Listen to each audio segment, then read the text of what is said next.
एक नई वीडियो के साथ आज मैं फिर हाजिर हूँ, आपका होस्ट दोस्त विक्रांत जोशी। आपको स्वागत करता हूँ मेरे विमास्टर में, जिसमें हम लेके आते हैं वर्ल्ड अफेयर्स और डिफेंस के दिन भर की टॉप खबरें। तो चलिए जान लेते हैं। यदि आप हमारी मर्चेंडाइज में इंटरेस्टेड हैं, आपको टी शर्ट हमारे सामने दिख रही होंगी, न्यू टी शर्ट्स, अगर उसमें इंटरेस्टेड हैं तो लिंक मैं डिस्क्रिप्शन में दे रहा हूँ उस ग्रुप का, जिसमें कि हम रेगुलर अपने मर्चेंडाइज को अपलोड करते रहते हैं, नए डिजाइन डालते रहते हैं, उसमें ऑफर्स भी हम डालेंगे। और अगर उस ग्रुप को नहीं ज्वाइन करना चाहते हैं, आपको स्क्रीन के सामने व्हाट्सएप नंबर दिख रहा होगा, पता करिए कैसे ये टी शर्ट्स बुक हो पाएंगी। अपनी सबसे पहली खबर की बात करते हैं तो वो कतर में हमारे जो 8 नागरिक जो कि एक्स नेवल ऑफिसर्स भी थे उसमें से कुछ, और कुछ उसमें सेलर भी थे, तो उनको जो गिरफ्तार किया गया था उनको अब मौत की सजा सुनाई गई है। पूरा खबर समझने की कोशिश करिएगा कि क्यों ये जो डिसीजन है वो अभी निकल कर आया है और क्यों इस तरह की घटना हुई है, ये सारी चीज मैं आपको इसमें बताऊंगा। असल में ये जो वर्डिक्ट सुनाया गया है वो हमारे 8 लोगों को जो सुनाया गया है, उन पर यह आरोप है कि उनके द्वारा स्पाई किया जा रहा था। कतर का एक सबमरीन बन रहा है, उस सबमरीन की डिटेल और ये सारी जानकारी इजराइल को भेजी जा रही है। इजराइल का नाम आप सुनते ही आपको इजराइल युद्ध का अभी जो चल रहा है उसका ख्याल आएगा, और उसी से लिंक्ड ये सारी चीजें हैं। आपको ये चीजें बिल्कुल आसानी से नहीं मिलेंगी, पर आपको कड़ियां जोड़नी पड़ेंगी। असल में भारत ने जब हमास के द्वारा इजराइल पर अटैक किया गया तो भारत ने किसका साथ दिया था या किसकी तरफ से बोला था? इजराइल की तरफ से बोला था।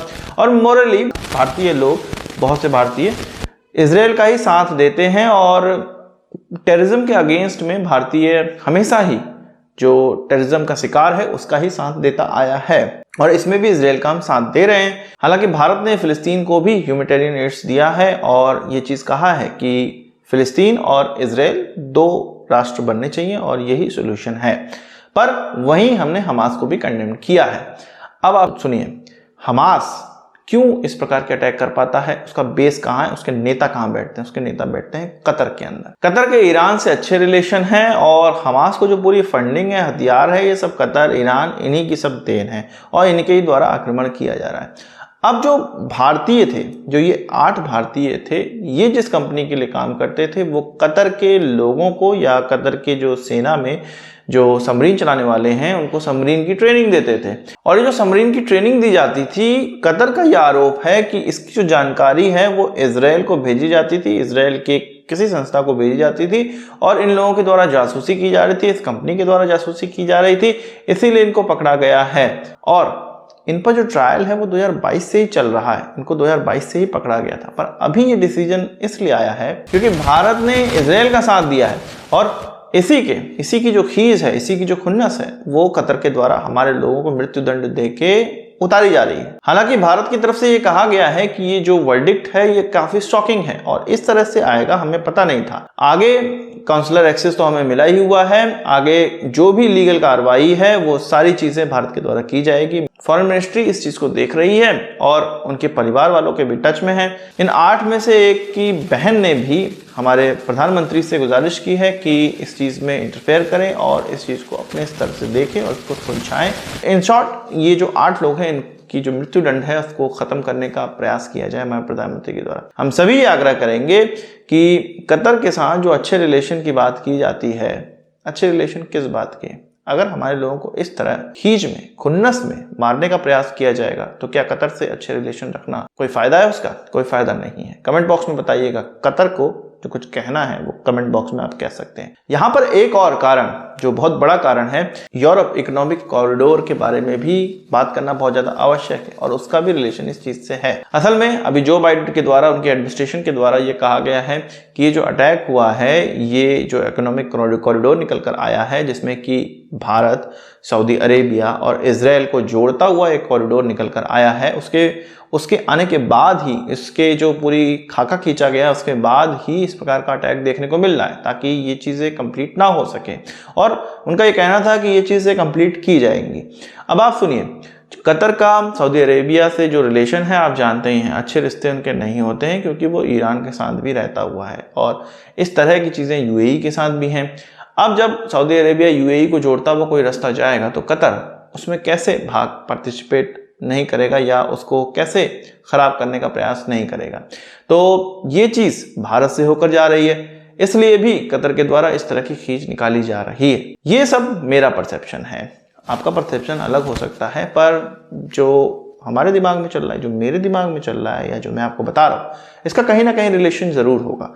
आप कमेंट बॉक्स में बताइए कि क्या ये है, आपका क्या मानना है। कमेंट बॉक्स में सारी कुछ चीज़ डिटेल हम लोग डिस्कस करते हैं। वहीं बात कर लेते हैं अपने सुपर 30 की। सुपर 30 यानी कि सुपर सुखोई या सुखोई Su-30 MKI को सुपर बनाना, एडवांस बनाना, जिसमें कि उसमें जो इंजन है उसकी कुछ चीज़ें चेंज की जाएंगी, साथ ही साथ उसके एवियोनिक्स में चेंजेस किए जाने हैं, इलेक्ट्रॉनिक वॉरफेयर सूट उसमें लगाए जाना है, उसका जो हथियार है उसको भी चेंज किया जाना है। इस तरह के कुल मिला के 51 उसमें अपग्रेडेशन किए जाने हैं। भारत ने या HAL ने ऑलरेडी कह दिया है कि रशिया इसमें प्रतिभागी नहीं है, ना ही रशिया से हमें पूछने की आवश्यकता है, ना ही रशिया हमें कोई रोक रहा है। रशिया ने भी 19 अक्टूबर को ये क्लियर कर दिया है कि वो जो डिफेंस इक्विपमेंट हैं वो अपने जितने देश हैं जिनको बेचे गए हैं उनको इसकी जो सप्लाईज है वो देने में अभी ये सप्लाईज नहीं दे पा रहा है, और एक तरह से कह सकते हैं आपकी उनको सूचना दी गई है, माफी मांगी गई है, पर भारत को भी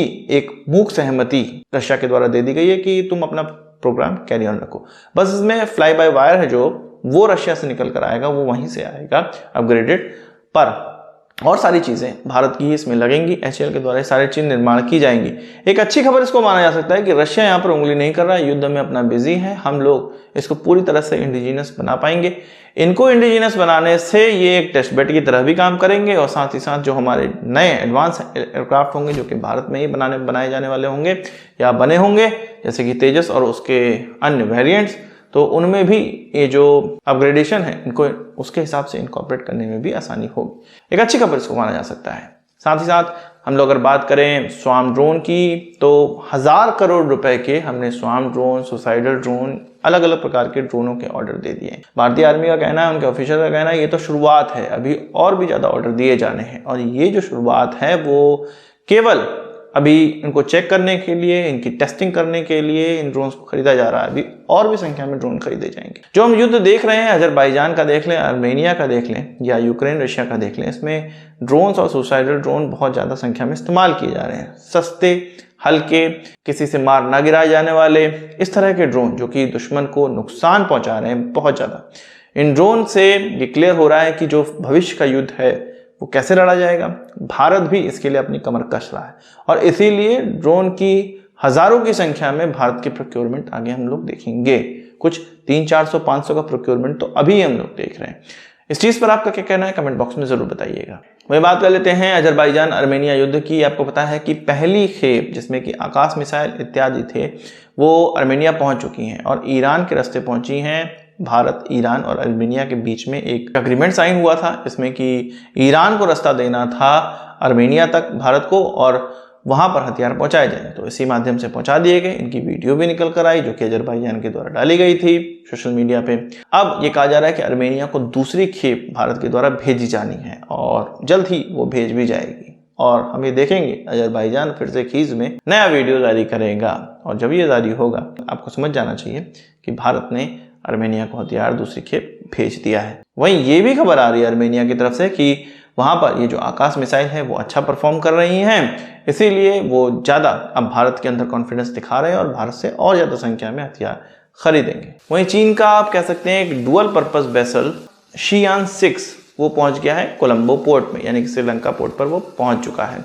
भारत की नज़र इस जो वेसल है उस पर भी है, और साथ ही साथ चीन के अन्य वेसल जिसमें कि फ्रिगेट, डिस्ट्रॉयर, सबमरीन्स और इनको तेल देने वाली या इनकी जो रिक्वायरमेंट है उसको पूरी करने वाली एक शिप जो कि हो सकता है कि एंटी पायरेसी मिशन पे है, उस पर भी नज़र भारत की है, और ये सब ड्रोन के माध्यम से किया जा रहा है। ये जो शिप है भारत ने पहले मना करा था कि भाई चीन के शिप्स को मत आने दो। कोलंबो ने या श्रीलंका ने ये कहा था कि शिप आ सकती हैं, पर भारत का जो कंसर्न है उसको देखा जाएगा, और इन शिप के द्वारा कोई भी भारत को नुकसान पहुंचाने वाला काम ना किया जाए, ये चीज़ भी देखा जाएगा।